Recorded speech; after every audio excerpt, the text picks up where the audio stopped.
Hello and welcome to the Visionary Chronicles. Appreciate you being with me today. Today we're going to extend our conversation on the future of leadership. And I am Bryan Smeltzer. I spent 30 years as executive leadership at Oakley, adidas, TaylorMade, K-Swift, sold my own apparel brand to a VC firm. And now I advise CMOs and brand leaders through Liquid Mind on building brands that shape the future. And today on the Visionary Chronicles, we're going to talk a little bit further on the future of leadership, emerging trends, and the evolving role of the visionary leader, or for that matter, any executive leader. What I wanted to put forth in this episode was really, what does leadership look like for the future? So the next decade, I say, really won't be won by the leader who knows the most. It'll be won by the leader who adapts the fastest. It's an interesting contrast to what we had in the past, right? Builds the deepest culture, holds the clearest vision when everyone else is reacting to just noise. So today we're breaking down the 5 forces reshaping leadership right now. And what every visionary leader, or again, any executive leader, needs to do about each one of these. And I always start out with a quote, and I felt this was very appropriate. It's from Alvin Toffler. He's a futurist, for those of you who don't know who he is. I actually didn't know who he was either, but that was a pretty cool quote. The illiterate of the 21st century will be not those who cannot read and write, but those who cannot learn, unlearn, and relearn. A pretty interesting quote. I thought it was really appropriate for what we'll be talking about today.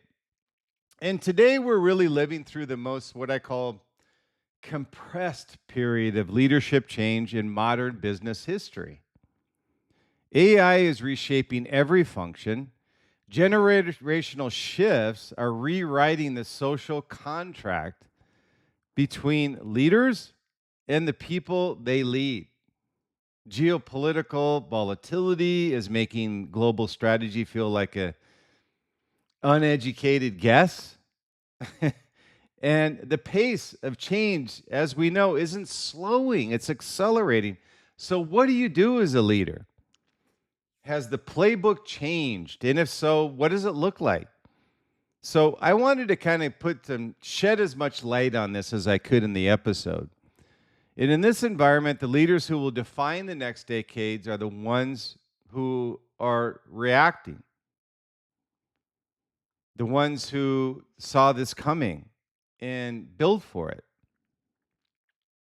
And that's what the Visionary Leader is designed to do. The Visionary Leader book, it's a best-selling book. It's available on Amazon and all distribution outlets. It really gives you the framework to lead from the future instead of managing the present or looking in the past.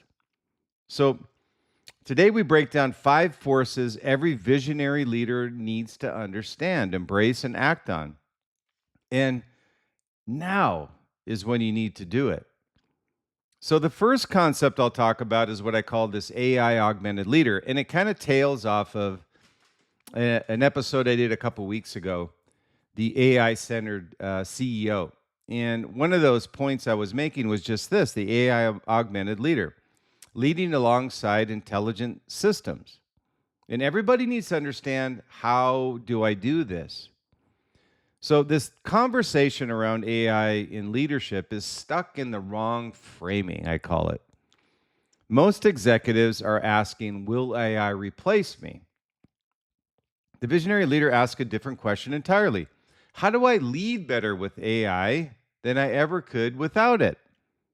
AI is not a threat to visionary leadership. It's a multiplier of it, if you know how to use it. So what is this shift? Its CEO ownership of AI strategy has doubled in the past year. Nearly 3/4 of CEOs now identify as their organization's primary decision maker. 3/4, and this isn't the VP, it's the CEO thinks he's the decision maker on AI. He's that afraid of it, or she's that afraid of it. Half believe their role is on the line if AI fails to deliver ROI. That pressure is real, and I get it, but it's also an opportunity. Visionary leaders are not building AI strategies, they're building AI augmented organizations with human judgment. It directs the machine, and the machine amplifies human capacity. So the principle here is, and the Visionary Leader is from the Visionary Leader book, principle we put in there is the leaders who will win are not the most technically fluent. And that's the beauty of AI, to be quite honest. They're the ones who can ask the right questions of an AI system and recognize when its output needs human judgment to redirect it. Strategic interrogation is what I call this. Ethical reasoning and creative synthesis are now the most defensible executive skills in AI era. And again, I talked about this a couple weeks ago, but it's a great point to make again.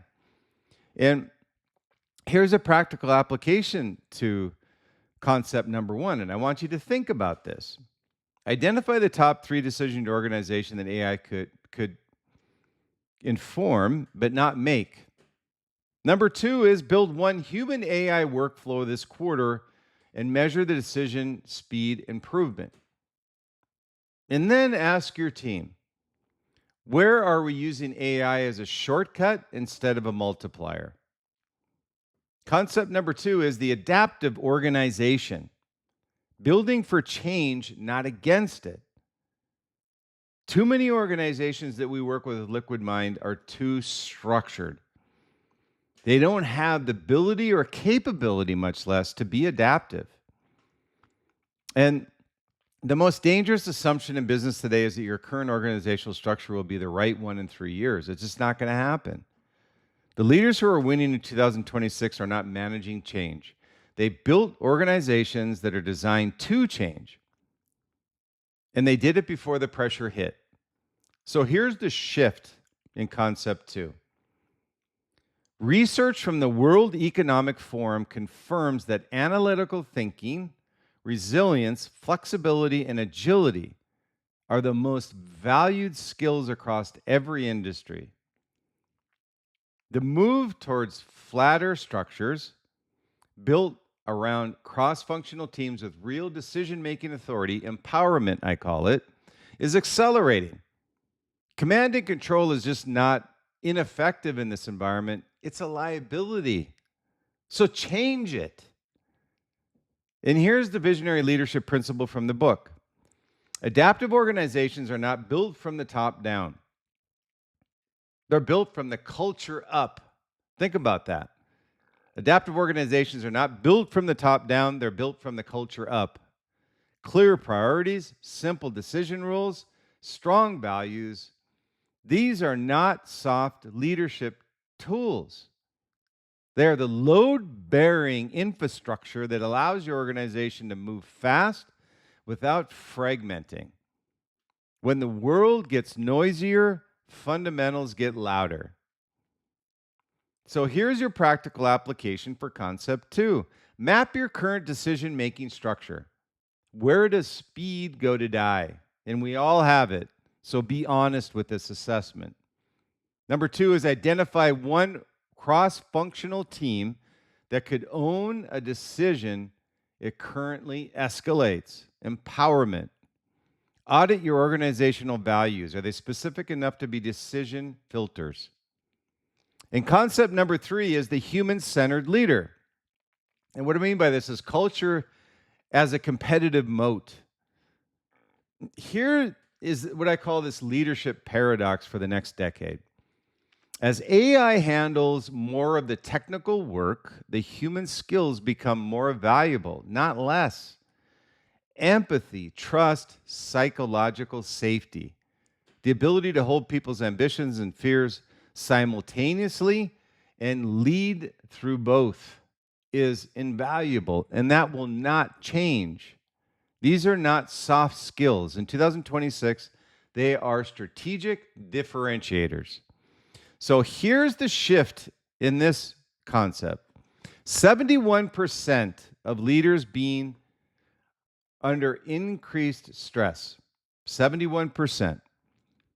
40% are considering leaving their roles. DDI research shows 77% of CHROs lack confidence in their leadership bench strength.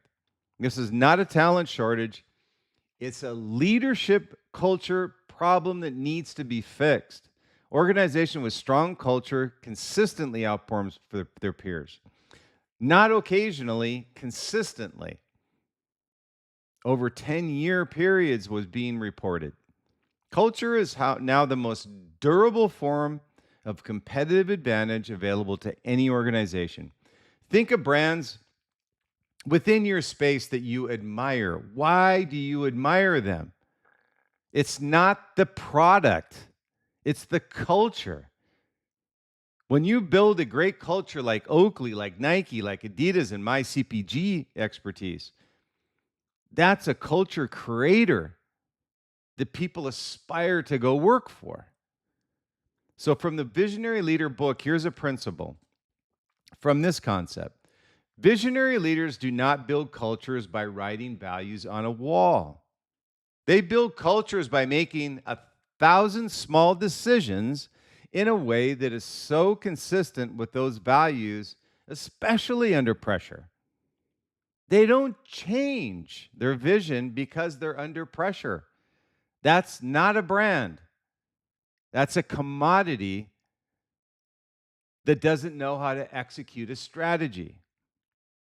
The culture is not what you say. It's what you tolerate, reward, and model. So here's a practical application from the concept number 3. Name the 3 behaviors your culture actually rewards, not the ones you aspire to reward. Identify one place where your stated values and your observed behavior are misaligned with one another. And you probably have to go outside your office to find that person, to be honest with you. And number 3 is build one ritual this quarter that reinforces the culture you are building. Concept number 4 is the purpose-driven brand. Vision as the new business strategy. Purpose has become a contested term in business. People don't know exactly how to handle it or what to do with it.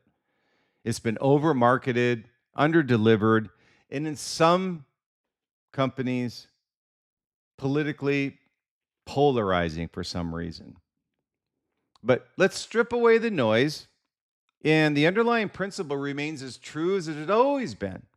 Leaders who know exactly what they're building know what they're building, and they can articulate it with precision, attract better people, and build stronger brands and create more durable organizations. That's how it's always been and how it's always going to be. And what is this shift in this concept?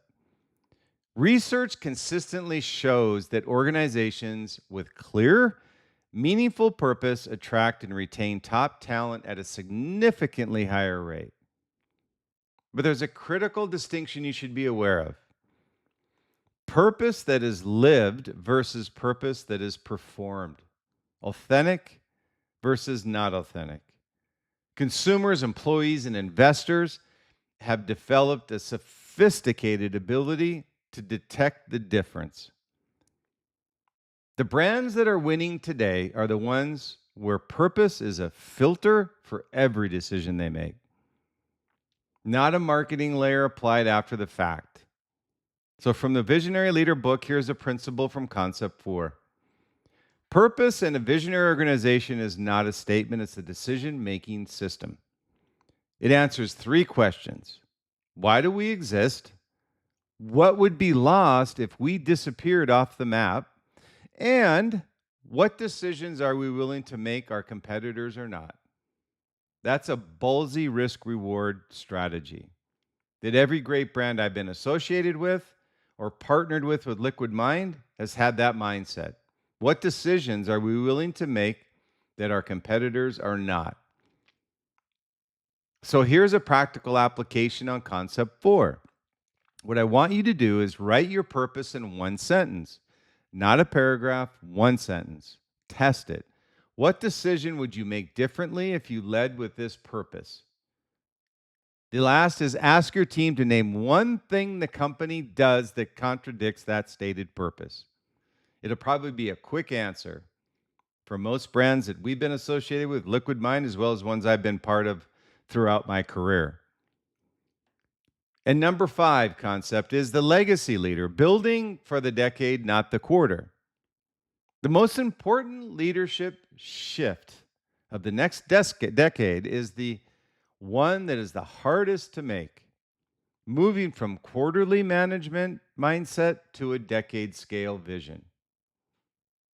This is not about ignoring short-term performance. I'm not saying that. It's about ensuring that every short-term decision is made in service of a long-term architecture and strategy and vision. So from the Visionary Leader book, here's the principle on concept 5, is legacy leaders operate on 2 time horizons simultaneously. The first is execution, what needs to happen in the next 90 days to keep the organization healthy, funded, and moving. The second is architecture, the framework of your company, of your brand, what needs to be true in 1,000 days for this organization to have built something that outlasts its founders and the leaders who built it. The ability to hold both without sacrificing one for the other is the defining characteristic of a visionary leader in the decade ahead. And here's the practical example I would like you to look at. What I want you to do is, on concept 5, write a 1-paragraph vision for what your organization looks like in 1,000 days. Map back from that vision what must be true in 90 days to stay on that trajectory. Identify one quarterly decision you are making that contradicts your decade scale vision. So here are some final thoughts on the Visionary Chronicles episode for today. The future of leadership is not a prediction, it's a choice. The 5 forces that we covered today, AI augmentation, adaptive organizations, human-centered culture, purpose-driven vision, and legacy thinking, are not abstract trends. They are decisions that are being made right now in boardrooms and team meetings and one-on-ones by leaders exactly like you. The leaders who will define the next decade are not wanting to wait for the future to arrive, they're building it. So here's your challenge this week. Pick just one of the 5 concepts I've talked about today. Just one. Ask yourself, what is the one decision I've been deferring that this concept demands that I make a decision and make it today? That's your one challenge for this week. I think you can handle that one out of the 5 I talked about today. So always transform, reinvent, revolutionize. It's not a tagline. This is your mandate. So if this episode resonated with you, I encourage you to pick up a copy of The Visionary Leader, the Success Principles of the World's Greatest Visionaries. It's an Amazon bestseller, and it's the principles that we talked about today and the visionaries that I outlined in my episodes.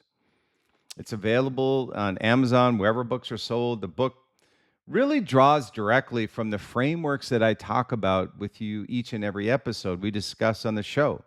It's really a blueprint for building the kind of leadership that creates the generational impact.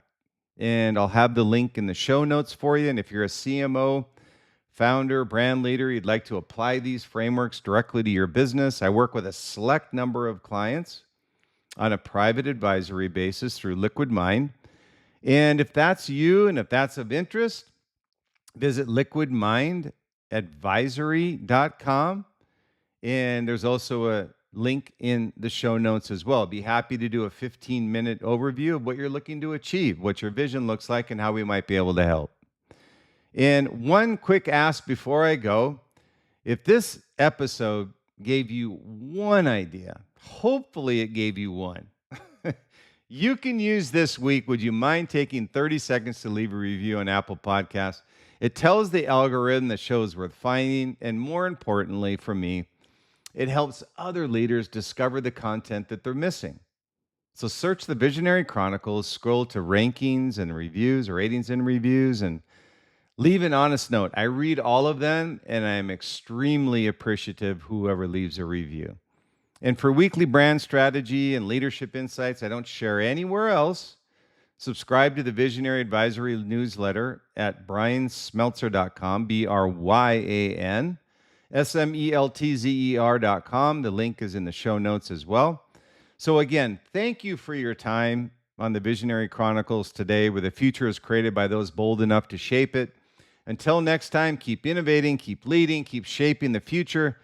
Stay true, stay authentic, be different, be great, but enjoy the journey along the way. I'm Bryan Smeltzer, and I look forward to the next Visionary Chronicles.